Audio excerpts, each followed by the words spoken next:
Hello students. So today we are again with the chapter Interior of the Earth. Interior of the Earth chapter की हम next topic को आज discuss करेंगे, that is volcanoes and landforms. ठीक है, volcanoes और landforms को हम डिस्क्राइब करेंगे. तो सिंपली बच्चों, what is the meaning of volcano? ठीक है, हम समझते हैं वॉल्केनोज क्या होते हैं, लेकिन whenever some ask the question volcanoes क्या होते हैं, तो हम उसको डिफिनेशंस किस तरीके से देंगे. Volcano is a place where gases, ashes and molten material like lava escaped to the ground, that is known as volcano. ठीक है, what the volcano is a place where gases, ashes and molten material in the form of lava which escaped on the ground surface is known as the volcano. ठीक है, ये volcano होता है. तो volcano जब erupt होता है, volcano जब इरप्ट पोजीशन में होता है, कुछ वॉल्केनोज होते हैं जो बहुत सालों से नहीं इरप्टेड हुए, तो हम उनके एक्टिवनेस के बेसिस पर हम डिफाइन कर देते हैं that in the world some of the volcanoes are known as the active volcano.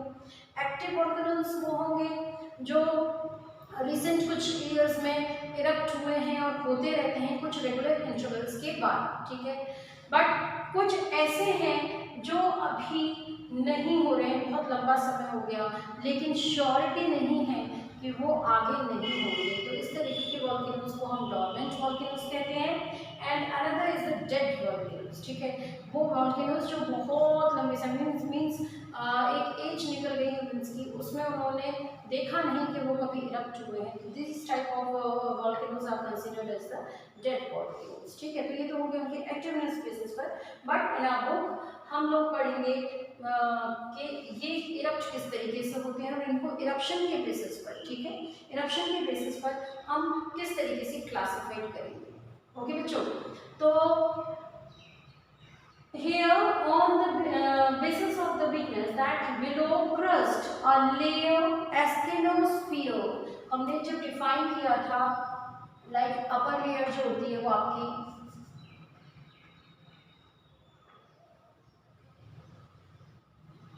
ये आपकी क्रस्ट है, उसके नीचे जो पार्ट है that is of the mantle. तो मैंटल जो लेयर शुरू होती है, उस मैंटल में जो अपर मैंटल पार्ट होता है ये वाला, इसको हम बोलते हैं एस्थेनोस्फीयर.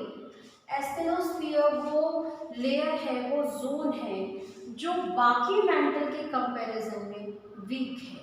और जब इनर साइड से मैंटल के जो मैग्मा, मॉल्टन मैग्मा है, वो अपना रास्ता ढूंढता है, तो इन वीकर जो एस्थेनोस्फीयर जोन लेयर्स हैं, वहां से it can easily get erected and reaching to the crust surface. ठीक है, क्रस्ट पर वो इजीली आ जाता है. तो ये क्या है, कमजोर कड़ी है किसकी, जो मैग्मा है उसको बाहर पहुंचाने के लिए.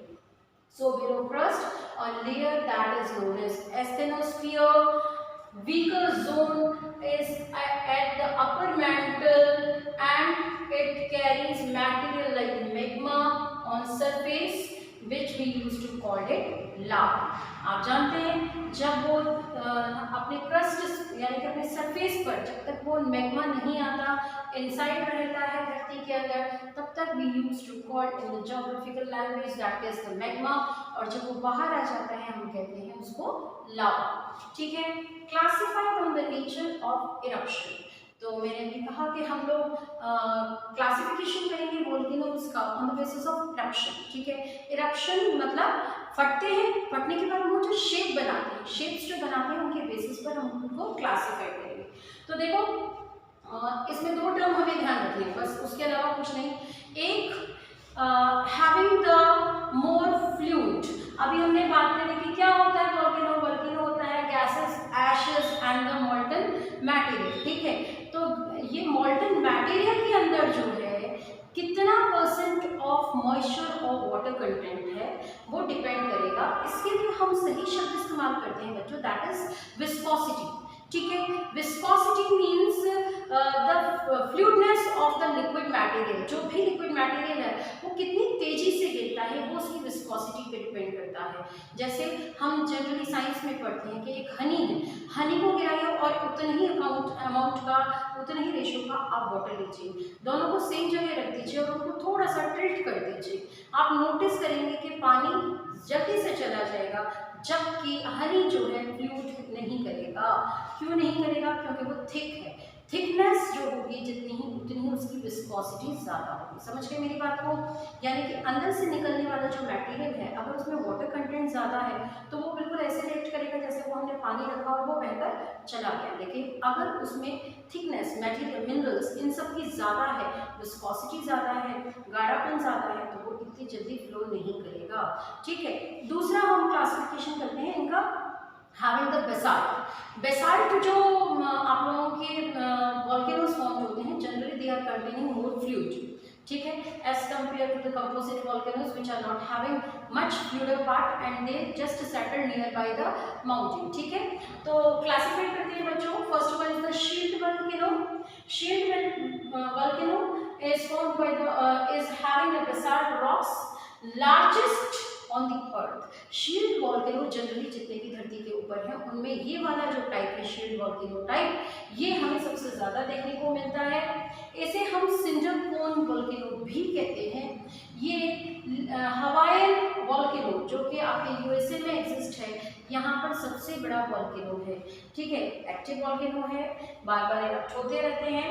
Second is the much fluid explosive and vents showing water, having the water. ठीक है, इसमें ज़्यादा फ्लूइड होता है, मैंने कहा प्रेजेंस ऑफ वाटर। ठीक है, एक्सप्लोसिव होता है। जब वेंट में जाता है तो वेंट में क्या होता है, जो सॉलिड मटेरियल है, विस्कोसिटी है, वो जा रही है, वाटर जा रही है। सडनली वाटर की वजह से कभी कभी उसमें वेंट में जो है बहुत ज़ोर से एक्सप्लोसिव हो जाते हैं, एक्सप्लोड हो जाता है वो, because of having more water. ठीक है, not forming steep slopes. Not forming steep slopes क्यों? क्योंकि ये इस तरीके के जो माउंटेन्स हैं जहाँ से इरप्ट हो रहा है, ठीक है, ये इरप्ट जो होगा, अगर इसके वेंट में, ठीक है, अगर लिक्विड फ्लूइड ज़्यादा है तो लिक्विड फ्लूइड क्या होगा, एकदम से आएगा, तेज गति से वो शावर्स की तरह यूं चारों दिशाओं में फैलकर वो दूर डिस्टेंसेस को कवर करेगा। ठीक है, और जब वो दूर डिस्टेंसेस को कवर करेगा तो डेफिनेटली वो एक तरीके से स्टीप स्लोप्स यानी कि यहीं पर सबमिट नहीं होगा, दूर दूर इसका मटेरियल चला जाएगा, तो एक ढलान वाला माउंटेन फॉर्म नहीं करेगा। ठीक है, it comes out forms in the forms of mountain, forms the cone eight top पर ये कोन फॉर्म कर देते हैं और इसको इसीलिए हम सिंडर कोन शील्ड वॉल्केनो को भी कह देते हैं। ठीक है, next we are having composite volcano. Composite volcano में क्या होता है, these type of volcanoes are having more viscosity inside the earth. जो मैग्मा है उसकी जो फ्लूइडनेस होती है वो कम होती है। कम होने की वजह से क्या होता है, ये सिंडर कोन वॉल्केनो की तरह न जाकर क्या करते हैं, यहीं पर धीरे धीरे कछुए की चाल से यहाँ चलते रहते हैं और धीरे धीरे यहीं बहते हैं, और जब तक ये बहते हैं तब तक इतना टाइम हो चुका आता है कि इट स्टार्ट्स कूल डाउन। ठीक है, ठंडे होने शुरू हो जाते हैं। तो ये जो वॉल्केनोज हैं इन पर आपको कुछ इस तरीके की लेयर्स दिखाई देती हैं। ठीक है, ये जो लेयर्स हैं वो उसके कूल होने की वजह से दिखाई देती हैं। So these type of volcanoes are known as a composite volcanoes. ठीक है, more viscosity seems to be here, not reaching more far and not having the steep slopes। अब इसके steep slopes होंगे क्यों, क्योंकि वो यहीं पे बन गए तो उन्होंने उसको ढलान में कन्वर्ट कर दिया। ठीक है, next is the caldera. It is also having much explosive because of the availability of fluid material inside it, interior side, so collapse rather than building high mountains। ये जो है हाई माउंटेन्स बनाने की जगह बहुत जगह जगह पर कवर कर देते हैं। नीचे वाले एरियाज में somewhere they formed the lake like structure जो उसके आसपास क्रिएट हो जाता है, इसलिए हम कैल्डेरा लेक्स भी इनको कहते हैं। ठीक है, next is the flood beside provinces. ये प्रोविंसेस जो होती हैं फ्लड बेसाइड, ये भी एक तरीके से इनमें बेसाल्ट फॉर्मेशन ज़्यादा होती है, बेसाल्ट कंटेंट ज़्यादा होता है, हाई फ्लूइड होता है, कवर लॉन्ग एरियाज, बहुत एकदम ब्लास्ट होगा, दूर दूर जगह पर कवर कर लेगा। सिर्फ इनकी फॉर्मेशन के बेसिस पर हम उनको नाम क्लासिफाइड अलग अलग कर देते हैं, ठीक है। फॉर एग्जाम्पल आपके इंडिया का Deccan trap hundreds of kilometres तक ये फैल सकता है और इस तरीके से ये क्रिएट अलग अलग लैंडफॉर्म्स को कर देते हैं। इज इट क्लियर बच्चों? So this is all about the volcanoes. Next topic में हम इसके आगे क्लासिफिकेशन लास्ट टॉपिक में करेंगे। ओके, हाँ, थैंक यू।